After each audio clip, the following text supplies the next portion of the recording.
Online classes अभ्यास 24 में मैं योगेंद्र पांडे आप सभी का हार्दिक स्वागत करता हूं। आज भारत के राष्ट्रवाद के उदय का अंतिम पड़ाव है और इस पड़ाव के बाद हम यहीं से राष्ट्रवाद को समाप्त करेंगे और आज हम देखेंगे कि इस राष्ट्रवाद में कौन कौन से विषय पर, कौन कौन से बिंदु पर हमको चर्चा करनी है। तो चर्चा का जो विषय है वो पहला विषय है बारदौली सत्याग्रह और दूसरा विषय है अल्लूरी सीताराम राजू, तीसरा विषय है भारतीय कांग्रेस की स्थापना, next Muslim league and other, Swaraj दल या स्वराज पार्टी, फाउंडर चितरंजन दास, मोतीलाल नेहरू, विट्ठल भाई Patel and Madan Mohan Malviya, and next object या मोटो ऑफ द स्वराज दल। क्या मोटो है, क्या इसका उद्देश्य रहा, स्वराज दल का फॉर्मेशन कैसे हुआ, स्वराज दल का निर्माण कैसे हुआ, इसमें कितने लोगों की भूमिकाएं रहीं, और फिर एक टॉपिक कांग्रेस की स्थापना है, इससे संबंधित है कांग्रेस का बढ़ता जनाधार। तो ये कुछ मोटे मोटे टॉपिक्स हैं, एक समरी है भारत में राष्ट्रवाद के अंतिम पड़ाव की, उसके विषय में हम थोड़ा देखते हैं। तो ये शुरू करते हैं। तो सबसे पहले बारदौली सत्याग्रह को ही शुरू करते हैं। बारदौली सत्याग्रह क्या है, क्यों किया गया, इसका लीडर कौन रहा, इसकी महत्वपूर्ण भूमिका क्या रही असहयोग आंदोलन में या उसके बाद के आंदोलनों में इसकी क्या महत्वपूर्ण भूमिका रही है। तो इन सभी विषयों पर हम चर्चा करेंगे इसमें बारदौली सत्याग्रह में। तो let's see on white board. तो what is Bardoli Satyagraha, clear. आइए, बारदौली गुजरात के सूरत जिले में था। कहाँ पे था? सूरत में ही सबकी सूरत बदली। चाहे वो अंग्रेज 1613 में आए हों, उनकी सूरत बदल गई, और यहाँ देखिए अभी एक व्यक्ति की सूरत और बदलने वाली है। सूरत में एक व्यक्ति की सूरत अभी और बदलने वाली है, ध्यान रखिएगा इस चीज़ को, अभी मैं चर्चा करूँगा उस पर। यहाँ पर क्या हुआ, जो स्थानीय नेता थे, कौन कौन से स्थानीय नेता, तो ये कल्याण जी कुंवर और दूसरे कल्याण जी और दूसरे कुंवर जी मेहता, तथा एक तीसरा व्यक्ति भी था जिसको कहते थे दयाल जी देसाई। ये तीन लीडर थे जिन्होंने बारदौली में क्या किया, असहयोग आंदोलन के सिद्धांत पर काम किया।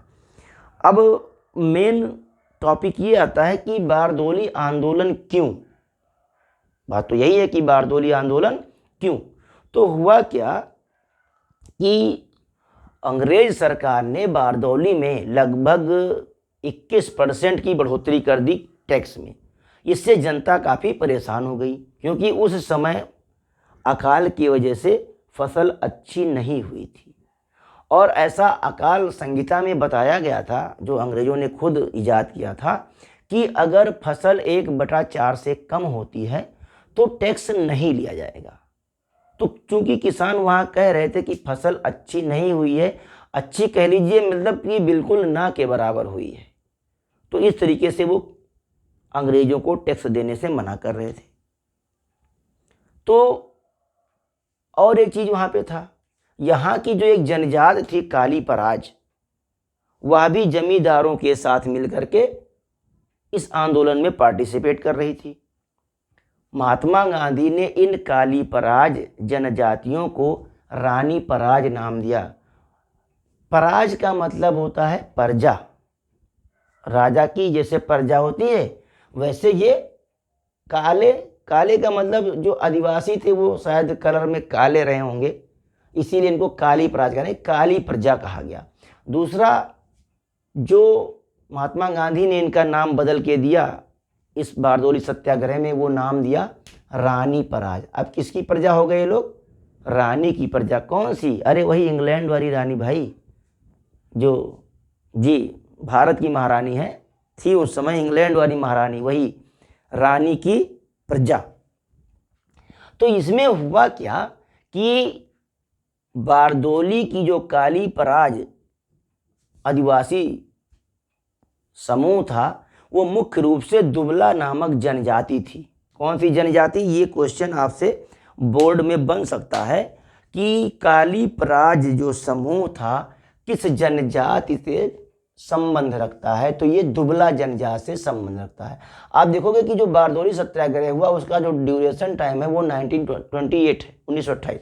तो इस दुबला नामक जनजाति क्या कहलाती थी?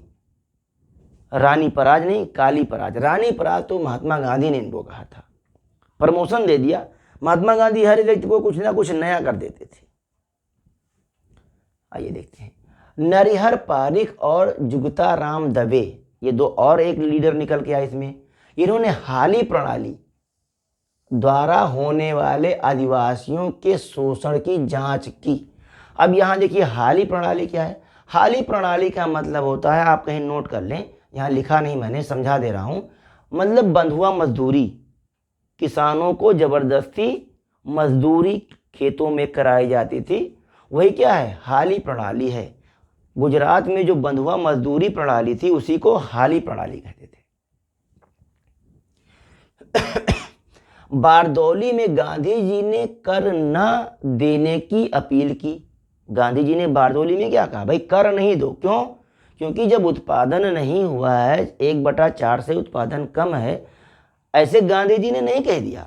गांधी जी ने बाकायदा नरिहर पारिख और ये जो वल्लभ भाई पटेल हैं इनके संरक्षण में एक अकाल समिति खुद बनाई और उसने घर घर जाकर इसका सर्वे किया कि वाकई उत्पादन कम हुआ है कि बस जनता कर न देने के लिए ऐसा कह रही है।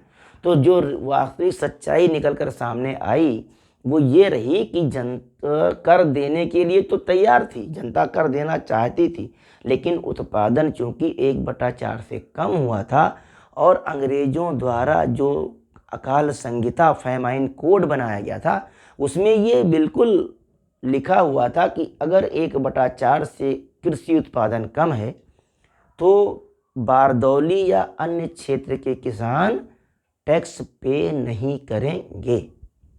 तो महात्मा गांधी ने कहा भाई जब आपका उत्पादन ही नहीं हुआ तो टैक्स किस बात का?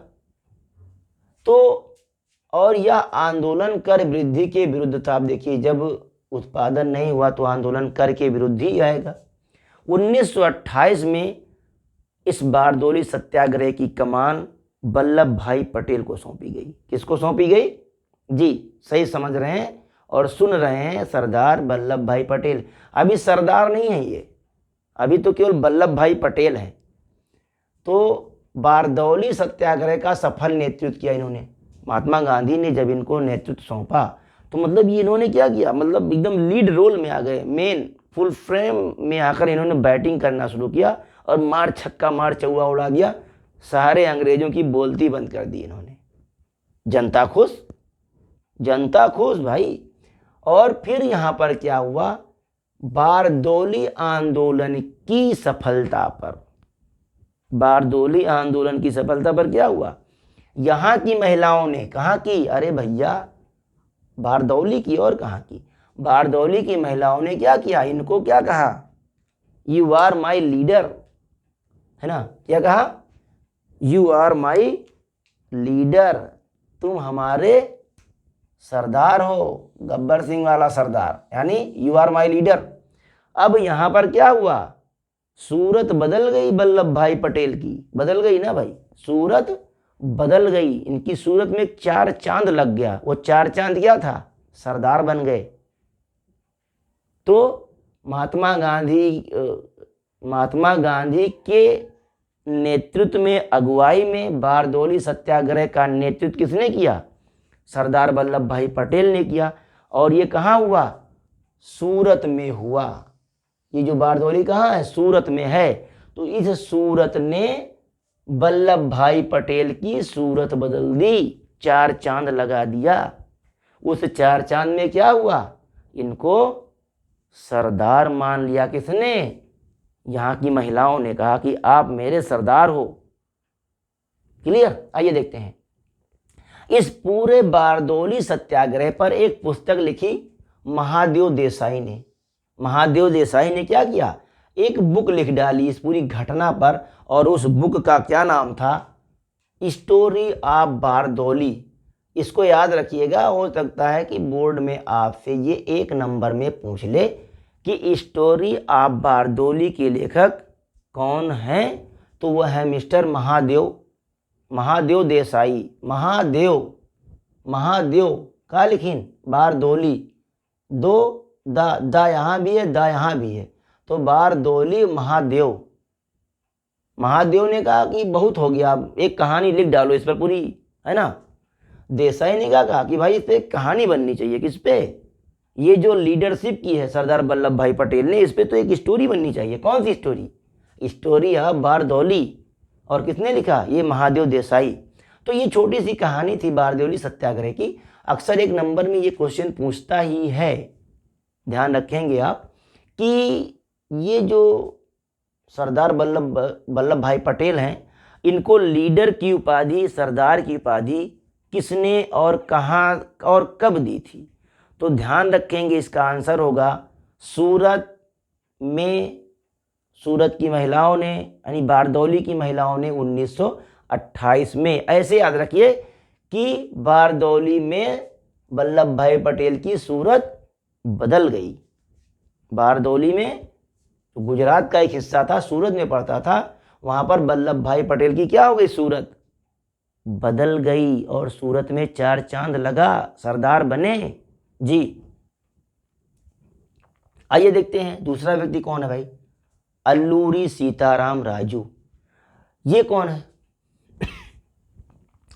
आंध्र प्रदेश के गुडेम पहाड़ियों में एक उग्र गुरिल्ला आंदोलन चल रहा था। गुरिल्ला आंदोलन एक ऐसा आंदोलन होता है, कमजोर व्यक्ति का पावरफुल व्यक्ति के विरुद्ध आंदोलन। क्लियर? यानी अगर किसी की सेना कमजोर है तो वो पावरफुल सेना के विरुद्ध जिस स्ट्रेटजी को एडॉप्ट करता है उसी को कहते हैं गुरिल्ला। छुप कर आक्रमण करना, है ना। आइस पाइस खेलते हुए, आपने आइस पाइस खेला होगा ना, लुकी लुकान, छुपी छुपान, हाइड एंड सीक, जो भी गेम हो, है ना। तो क्या करता है? छुप के बताता है कि वो कहाँ है आदमी, है ना। तो ऐसे क्या हुआ, इस हाइड और सीक के गेम में गुरिल्ला वारफेयर शुरू कर दिया। किसने? अल्लूरी सीताराम राजू ने। अब देखो कि जो औरंगजेब के खिलाफ हमेशा,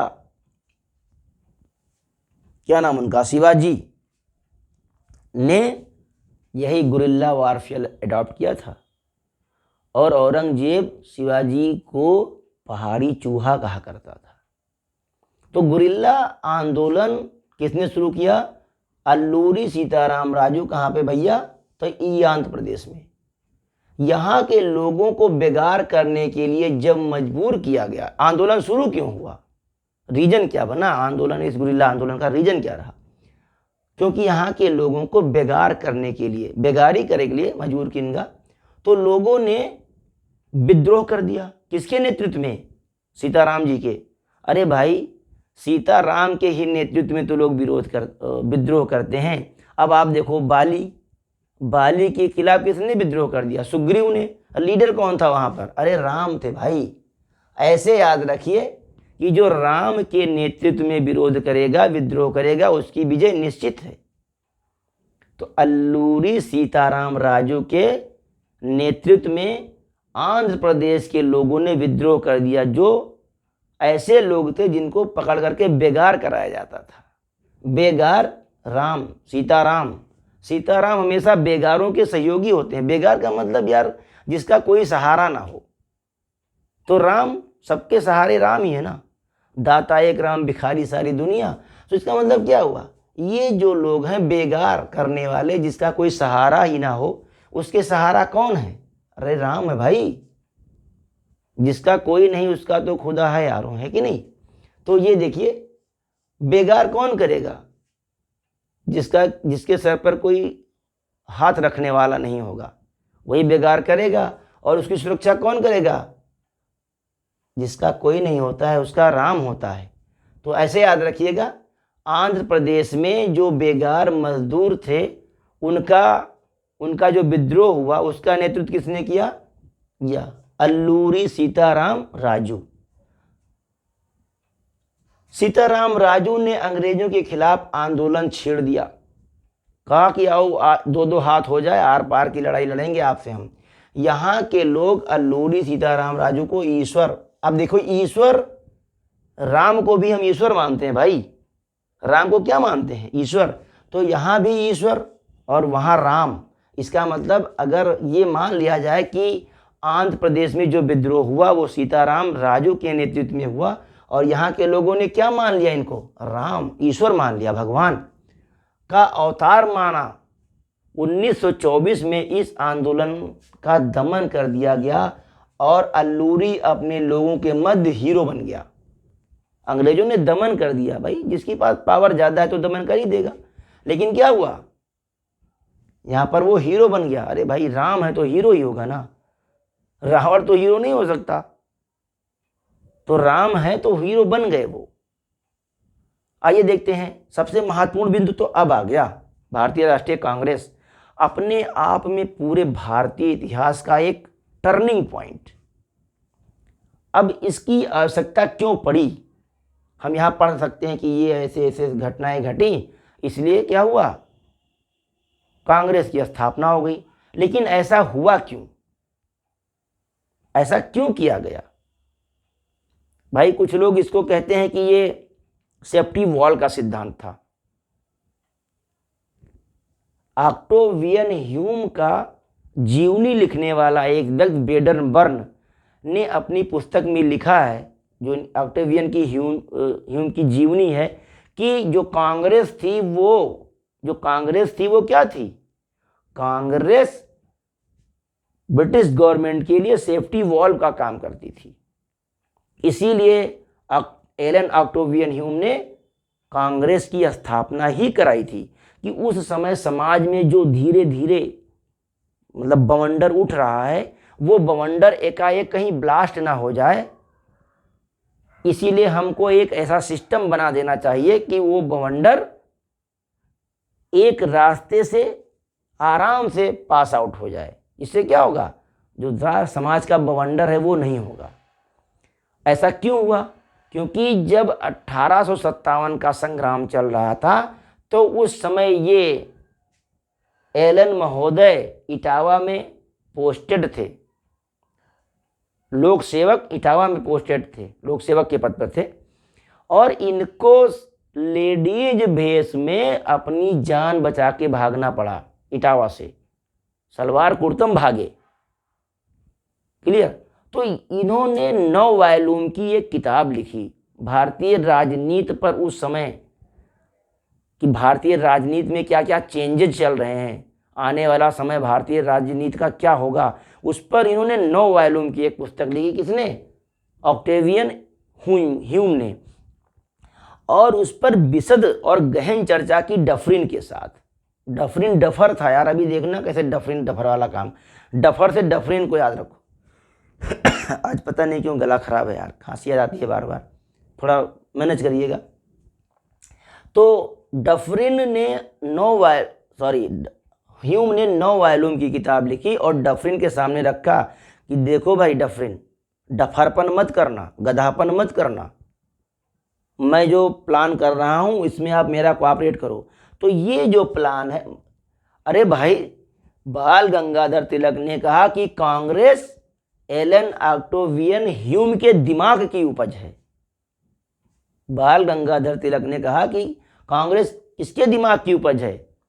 एलन ऑक्टेवियन ह्यूम के दिमाग की उपज है। क्यों?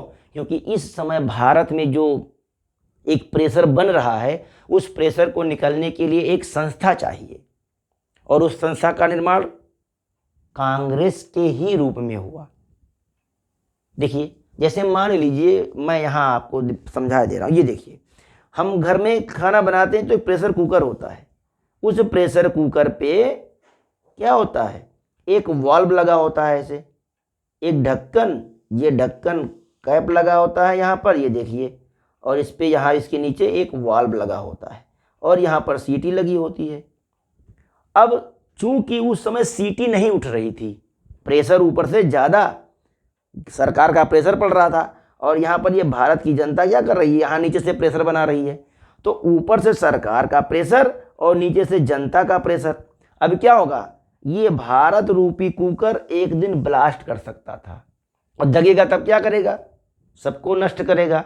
तो ह्यूम ने कहा कि भैया डफरिन, ये जो तुम कर रहे हो, it is not a good way, it is wrong, you are going to in wrong direction. क्योंकि वो एक बार 1857 का संग्राम दे चुका था जहां वो लेडीज वेश में भगा था इटावा से। तो इन्होंने कहा कि डफरिन से ऐसा करते हैं कि एक हम संस्था बना देते हैं कांग्रेस जैसी, और वो क्या करेगी, जितने भी बड़े बड़े विरोधी लीडर हैं हमारी सरकार के, वो क्या करें, वो एक जगह उस कांग्रेस के मेंबर से मिलें और उनको अपनी बात बताएं और हम डायरेक्ट उनको समझा के मैटर को सॉल्व कर लेंगे। ऐसे समझिए जैसे कि आप क्लास में, अपने क्लास में हम एक मॉनिटर को चूज कर लेते हैं, चुन लिया आपने, अपना एक मॉनिटर चुन लिया, तो आपकी जो सारी समस्या है अब वो मॉनिटर क्या करेगा, जाके प्रिंसिपल से या मैनेजर से जहाँ भी हो उससे वो बताएगा। इससे क्या होगा कि पूरी क्लास ना तो प्रिंसिपल के पास जाएगी और ना मैनेजर के पास जाएगी। यही सेम प्रोसेस ह्यूम और डफरिन ने अडॉप्ट कर लिया।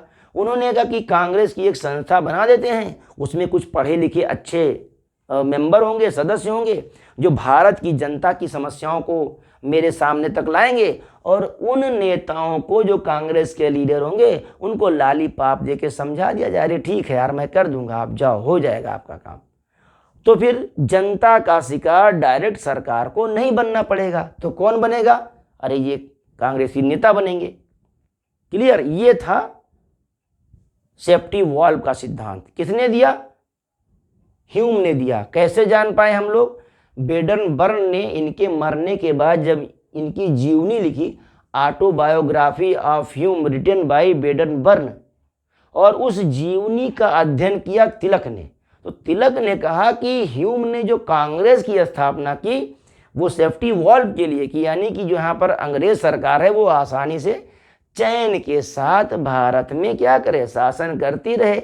जैसे ही अंदर प्रेशर बढ़ेगा ये सीटी उठ जाएगी। अगर इन केस सीटी नहीं उठती है तो यहाँ जो ये वॉल्व है इससे क्या होगा, सारा प्रेशर बाहर और ये कुकर सुरक्षित, यानी अंग्रेज और भारत जैसा उनका क्षेत्र क्या हो जाएगा, सुरक्षित हो जाएगा। तो इस तरीके से कांग्रेस की स्थापना ह्यूम ने की थी। ऐसा विचार आया कब, जब इनकी जीवनी पढ़ी गई, ऑक्टेवियन ह्यूम की जब जीवनी पढ़ी गई तब तिलक ने कहा कि कांग्रेस की स्थापना एक सेफ्टी वॉल्व के रूप में की गई थी। एक चीज और देखिए, अब इतना, ये तो सेफ्टी वाल्व का मैटर आया, तड़ित चालक का भी एक मैटर आया। तड़ित चालक का मैटर क्या था, लाइट कंडक्टर, यानी जो ये कांग्रेस थी ये लाइट कंडक्टर का भी काम करती थी, और उस लाइट कंडक्टर के जो मेन हीरो थे वो थे एलन ऑक्टेवियन ह्यूम। अब कांग्रेस ने इनके ही नेतृत्व में क्यों, मतलब जो भारत में जो लीडर बने इनके ही नेतृत्व में क्यों कांग्रेस का निर्माण हुआ, ये भी तो सोचने वाली बात है। तो इसका रीजन ये है बच्चा कि अगर सरकार नाराज होगी तो उसका ताप कौन रोकेगा, उसका जो प्रेशर आएगा कौन रोकेगा, ये रोकेंगे, कौन, ह्यूम रोकेंगे। इसलिए भारत के जनता के जो लीडर थे, कांग्रेस के जो लीडर थे, उनको भी एक ऐसे व्यक्ति की जरूरत थी जो सरकार के ताप को, सरकार के प्रेशर को रोक कर इनकी सुरक्षा प्रदान करे। और सरकार को भी एक ऐसे मंच की जरूरत थी कि अगर देश में कोई बड़ी घटना होने वाली हो तो हम एक सेफ्टी वाल्व के रूप में उस घटना को, उस प्रेशर को आसानी से कुकर से बाहर निकाल देंगे। तो दोनों की जरूरत थी, दोनों की रिक्वायरमेंट थी, इसलिए सेफ्टी वाल्व का भी सिद्धांत आ गया और लाइट कंडक्टर का भी थ्योरी आई। आइए देखते हैं कांग्रेस की जो थोड़ी मोड़ी एक ऑटोबायोग्राफी है कांग्रेस की, देख लेते हैं। इसकी स्थापना 28 दिसंबर 1885, स्थान बंबई के ग्वालियर टैंक मैदान में गोकुलदास तेजपाल संस्कृत विद्यालय में हुई। तत्कालीन सचिव कौन थे? तो एवो ह्यूम थे। और अध्यक्ष व्योमेश चंद्र बनर्जी। और वायसराय कौन था तत्कालीन समय में? तो लॉर्ड डफरिन। ये क्वेश्चन इंपॉर्टेंट बनता है कि कांग्रेस की स्थापना के समय भारत का वायसराय कौन था? तो ध्यान रखेंगे लॉर्ड डफरिन। क्लियर हुआ? और सचिव एवो ह्यूम थे, सचिव भी थे और कांग्रेस के संस्थापक भी थे। आपके लिए एक क्वेश्चन यहां पर है। क्वेश्चन ये है कि उस समय भारत सचिव कौन था? भारत सचिव एक पद होता था जो इंग्लैंड में होता था और उसी के दिशा निर्देशन में यहां पर वायसराय काम करता था। तो वो भारत सचिव पार्लियामेंट का मेंबर होता था। तो इस समय जब कांग्रेस की स्थापना हो रही है तो भारत का सचिव कौन था? ये आपको बताना है। कहाँ? कमेंट बॉक्स में लिखना है कि जब कांग्रेस की स्थापना हुई तो भारत सचिव कौन था? ये सचिव एवो ह्यूम कांग्रेस के सचिव थे, भारत सचिव नहीं थे। कांग्रेस मतलब क्या कह सकते हैं उसको, ब्रिटिश गवर्नमेंट की तरफ से। हाँ, तो इतना ध्यान रखिएगा। अब यहाँ देखते हैं कांग्रेस का बढ़ता जनाधार। देखिए पहली मीटिंग जब बंबई में हुई 28 दिसंबर 1885 को, तो कुल 72 मेंबर इसमें जुड़े। कितने मेंबर आए? Only 72 member participated in Congress first meeting at Mumbai when 28 December 1885 and Mr. Byomesh Chandra Banerjee was the first chairperson of the Congress. Right? It is clear. आइए देखते हैं। तो how many members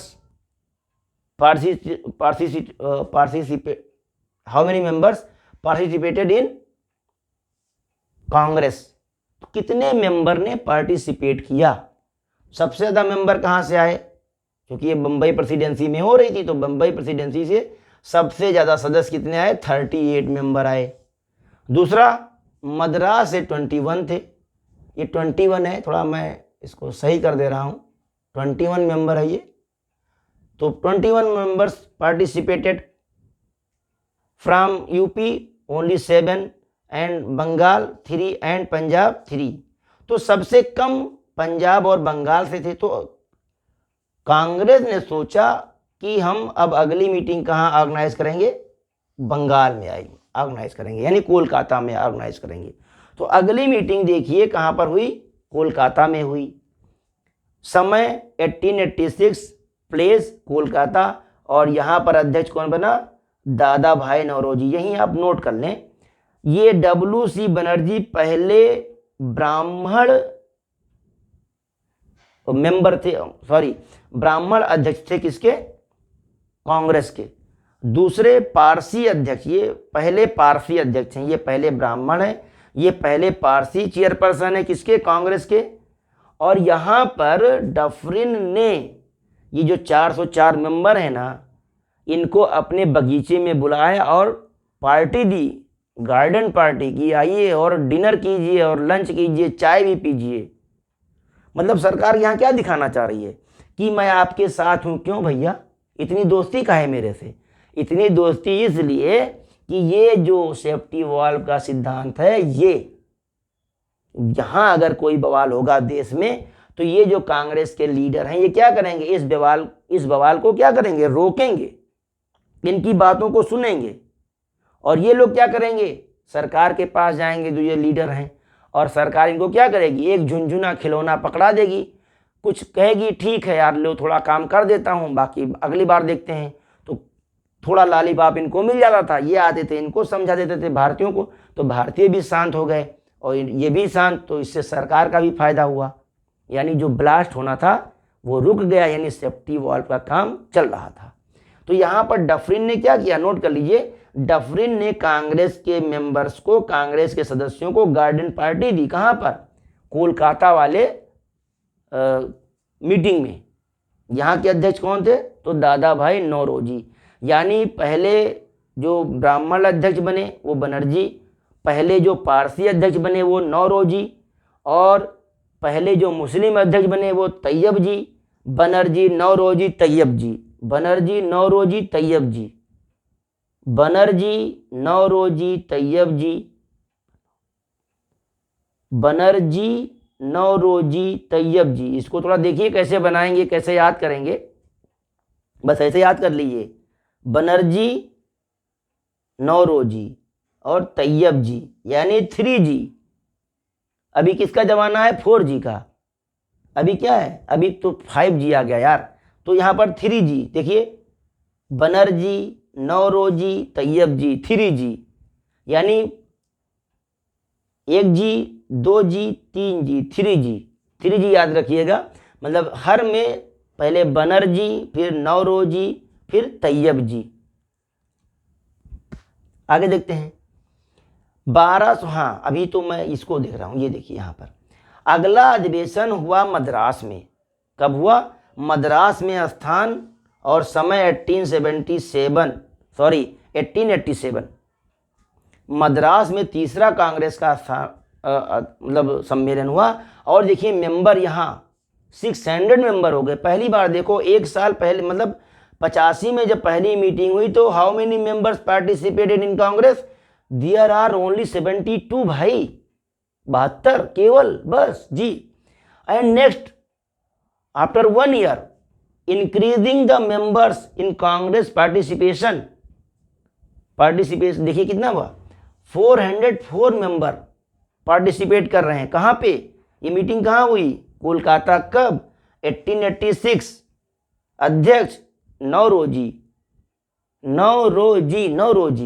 है ना। यहां पर क्या किया? डफरिन ने कांग्रेस के सदस्यों को गार्डन पार्टी दी। यहां आप नोट कर दिए, डफरिन ने कांग्रेस के सदस्यों को गार्डन पार्टी दी। आइए देखते हैं तीसरा अधिवेशन कहाँ हुआ भाई? तो तीसरा अधिवेशन इनका मद्रास में हुआ। अब ये बंगाल से सीधे कहाँ पहुंच गए? मद्रास पहुंच गए। यहां पर क्या हुआ? यहाँ का जो अधिवेशन हुआ वो 1887 में हुआ और इसका जो अध्यक्ष है वो तैयब जी थे, यानी ये प्रथम मुस्लिम अध्यक्ष बने। तैयब जी प्रथम मुस्लिम अध्यक्ष, बनर्जी प्रथम ब्राह्मण अध्यक्ष, नौरोजी प्रथम पारसी अध्यक्ष, तैयब जी प्रथम मुस्लिम अध्यक्ष। तो ये तीनों जी हैं, यानी 3G को आप याद रखें, 3G जी। आइए चौथा अधिवेशन देखते हैं। ज़्यादा नहीं, बस चौथा ही सफिशियंट है, इसके आगे नहीं। बाकी बहुत सारे अधिवेशन हुए, अभी देखेंगे हम। यहाँ स्वराज दल देखेंगे, यहाँ भी अधिवेशन 1922 में हुआ। तो 1200 तो ये जो चौथा अधिवेशन हुआ ये हुआ इलाहाबाद में। कहाँ हुआ? इलाहाबाद में। कब हुआ? 1888 में हुआ। और यहाँ जो अध्यक्ष बने, ये प्रथम अध्यक्ष बने मिस्टर जॉर्ज यूले। कहाँ? इलाहाबाद। प्रथम अंग्रेज कहाँ आया? इलाहाबाद। कौन? यूले। ले कहाँ ले? इलाहाबाद में ले भाई। यूले कहाँ ले? तो यूले इलाहाबाद में ले। इलाहाबाद में कहीं चलो हुए संगम पर नहावा जाई और कांग्रेस के अध्यक्ष की जाई। कौन? यही भाई जॉर्ज यूले ने क्या कहा? इलाहाबाद में कुंभ का मेला लगा था उस साल 1888 में। कहीं तो कुंभ के मेले में स्नान करेंगे और चूंकि कांग्रेस के मेंबर ने हमें अपना अध्यक्ष चुना है तो we are going to celebrated and enjoy the chairperson of the कहाँ? ये कांग्रेस पार्टी। और इस समय कांग्रेस में जो सदस्यों की संख्या कितनी बढ़ गई देखिए, मतलब 72, 404, 600, फिर 1286। मतलब एक तरीके से कह सकते हैं कि बिल्कुल बुलेट ट्रेन की तरीके से वंदे भारत दौड़ रही है। वंदे भारत 85 में केवल 72 और 87 में 1286। देख लें आप, स्पीड देखिए मेंबर्स की। और यहाँ पर अध्यक्षता किसने की? George Yule. कहीं चलो इलाहाबाद में संगम पर नहावे, डुबकी लगाऊंगा और कांग्रेस की पार्टी की अध्यक्षता का ऑफर मिला है, वहां मैं अध्यक्ष भी हो जाऊंगा। तो इस तरीके से इन्होंने अपने 2 काम साध लिए। एक काम क्या? गंगा में स्नान, और दूसरा कांग्रेस की अध्यक्षता। कौन? यूले जी। और यहां देख लीजिए, ये तो मैं बता ही चुका हूं। आइए आगे देखते हैं। अब क्या हुआ? जब ये पहले मुस्लिम लीग देख लेते हैं तो फिर इसमें स्वराज दल की चर्चा करेंगे। मुस्लिम लीग 1 अक्टूबर 1906 को शिमला में मुस्लिम नवाब और जमींदार लॉर्ड मिंटो से मिले। क्यों मिले? क्यों मिले होंगे आप सोचिए। उनका मानना था कि हमारे जो व्यक्तिगत हित हैं, हमारे जो राजनीतिक हित हैं, उनमें कहीं ना कहीं हमको कुछ प्रॉफिट चाहिए। और अंग्रेज भी इसको चाहते थे कि डिवाइड एंड रूल। क्या चाहते थे? Divide and rule. उस 9 वॉल्यूम की किताब में यह भी लिखा था, उस 9 वॉल्यूम की किताब जो ह्यूम ने लिखी थी, उस किताब में यह भी लिखा था कि आपको मुसलमानों को ज़्यादा सपोर्ट देना है। किसको? गवर्नमेंट को। इसीलिए देखिए 1 अक्टूबर 1906 को शिमला में मुस्लिम नवाब और जमींदार लॉर्ड मिंटो से मिले। अध्यक्ष उस समय ये वायसराय थे लॉर्ड मिंटो भारत के। उन्होंने मिले और इन लोगों ने क्या डिमांड की? कहा कि जो मुस्लिम हैं उनके राजनीतिक हितों की रक्षा होनी चाहिए, क्योंकि उनके हित क्या हैं? क्लैश कर रहे हैं, टकरा रहे हैं, उनके हितों को अनदेखा किया जा रहा है भारतीय समाज में। तो आप क्या करो, इसमें मेरी मदद करो, मेरी राजनीतिक हितों की रक्षा करो। दिसंबर 1906 में क्या हुआ? अक्टूबर में मिल रहे हैं और दिसंबर में आगा खां, नवाब सलीमुल्लाह एवं वकारुल मुल्क जैसे नेताओं की अगुवाई में ढाका में मुस्लिम लीग की स्थापना हुई। आपको कमेंट बॉक्स में बताना है कि मुस्लिम लीग का पहला अध्यक्ष कौन था। देखिए आप कमेंट नहीं करते हैं, लाइक नहीं करते हैं, करा करें। कमेंट करने से क्या होगा कि आप कोशिश करेंगे कि मैं और जानने की कोशिश करूं, आप जाने। जैसे मैंने कहा कि आप बताओगे कि कौन था अध्यक्ष उसका, मुस्लिम लीग का पहला अध्यक्ष, तो जब आप इसको पढ़ोगे पुस्तक तभी जान पाओगे भाई। कमेंट में जरूर लिखिएगा। चलिए आइए देखते हैं स्वराज दल ये क्या है। 1922 में गया में अधिवेशन हुआ और यहाँ पर अध्यक्ष थे। आपको बताना है कि कौन अध्यक्ष था। 1922 में गया में अधिवेशन हुआ कांग्रेस का और यहीं पर कांग्रेस में मनमुटाव शुरू हो गया। कांग्रेस पार्टी यहीं पर 2 धड़ में डिवाइड होने लगी, एक परिवर्तनवादी और एक परिवर्तनकामी। एक परिवर्तन चाहते थे और एक परिवर्तन नहीं चाहते थे। ध्यान रखिएगा इसको, एक परिवर्तन चाहता था और एक परिवर्तन नहीं चाहता। तो परिवर्तन कौन नहीं चाहता था? जो गांधी जी के मेंबर्स थे, जो गांधी जी के सपोर्टर थे, वो परिवर्तन को नहीं चाहते थे। और जो गांधी जी के सपोर्टिव थे लेकिन गांधी जी की विचारधारा के विरुद्ध थे, वो क्या चाह रहे थे? 1919 में व्यवस्था लाई गई थी कि प्रांतीय चुनाव में लोग पार्टिसिपेट करें। तो उसी प्रांतीय चुनाव में पार्टिसिपेट करने के लिए स्वराज दल का निर्माण किया। किसने? CR दास ने, चित्तरंजन दास, मोतीलाल नेहरू, विट्ठल भाई पटेल और मदन मोहन मालवीय। इनका मानना था कि अगर हम लोग चुनाव लड़ जाएंगे तो असेंबली में जाएंगे और वहां पर सरकार के कार्यों की अपेक्षा करेंगे, अवहेलना करेंगे। कोई भी ऑर्डिनेंस होगा, कोई भी रेजोल्यूशन होगा, कोई भी अध्यादेश होगा तो हम लोग क्या करेंगे?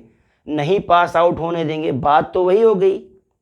चाहे आप कांग्रेस का बाहर, मतलब कांग्रेस की पार्टी में रह करके बाहर से सरकार का विरोध कीजिए और चाहे असेंबली में जा करके पार्टी में शामिल होकर के असेंबली में वहां पर सरकार का विरोध कीजिए। विरोध दोनों तरफ से सरकार का होना था। लेकिन महात्मा गांधी ने कहा कि भैया हम इलेक्शन लड़ने के लिए अलाउ नहीं करेंगे।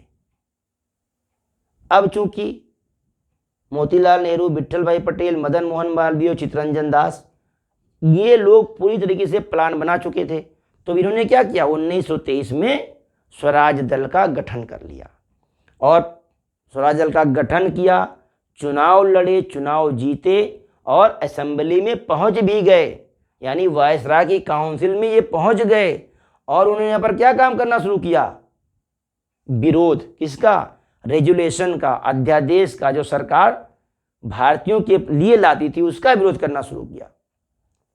और इस स्वराज दल का जो पहला अधिवेशन हुआ 1930 में इलाहाबाद में हुआ।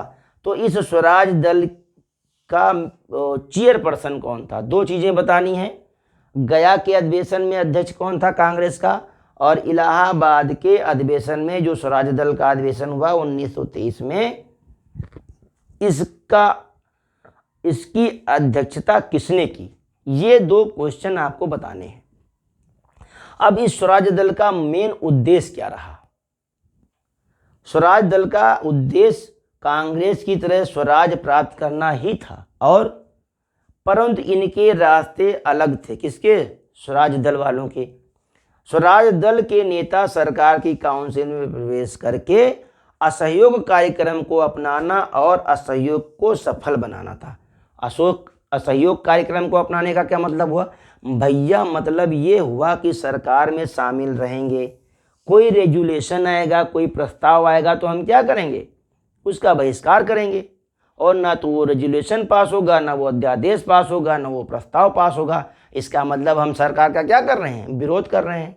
तो सरकार का विरोध, असहयोग हम चाहे सरकार में रह कर के करें और चाहे उसका विरोध सरकार के बाहर रह कर करें, विरोध तो दोनों तरीके से हो रहा था। तो इस तरीके से स्वराज दल का जो मेन उद्देश्य था वो ये था कि हमें सरकार का विरोध करना है, सरकार के साथ रह करके। कहने का मतलब कि सरकार के साथ रहेंगे और सरकार का ही क्या करेंगे? विरोध करेंगे। क्लियर है बात भाई? काउंसिल में मेंबर हैं, कोई रेजुलेशन आया, कोई अध्यादेश आया, उस पर वोटिंग हुई और इन्होंने उसके अपोजिशन में वोटिंग कर दी तो विरोध हो गया। तो इस तरीके से ये पूरा चैप्टर आज क्लोज हो रहा है, बंद हो रहा है, और ये एक ऐसी सीख हमको दे जाता है चैप्टर। देखिए, कोई भी अध्ययन हम करते हैं, खास करके ऐतिहासिक चीज़ों का जब अध्ययन करते हैं तो हमको सोचना चाहिए कि इतिहास हम पढ़ते क्यों हैं। इसलिए पढ़ते हैं कि जो गलती एक बार कर ली गई है दोबारा ना दोहराई जाए। इसीलिए इतिहास का अध्ययन जरूरी है, और कोई खास बात नहीं है इसमें। इतिहास से क्या करते हैं? हम सीखते हैं, इतिहास से सीख लेते हैं। इसीलिए ये हमारे यहाँ अध्ययन के विषय में शामिल किया गया है। चलिए, आज के लिए इतना ही। धन्यवाद। फिर मिलेंगे अगले एपिसोड में।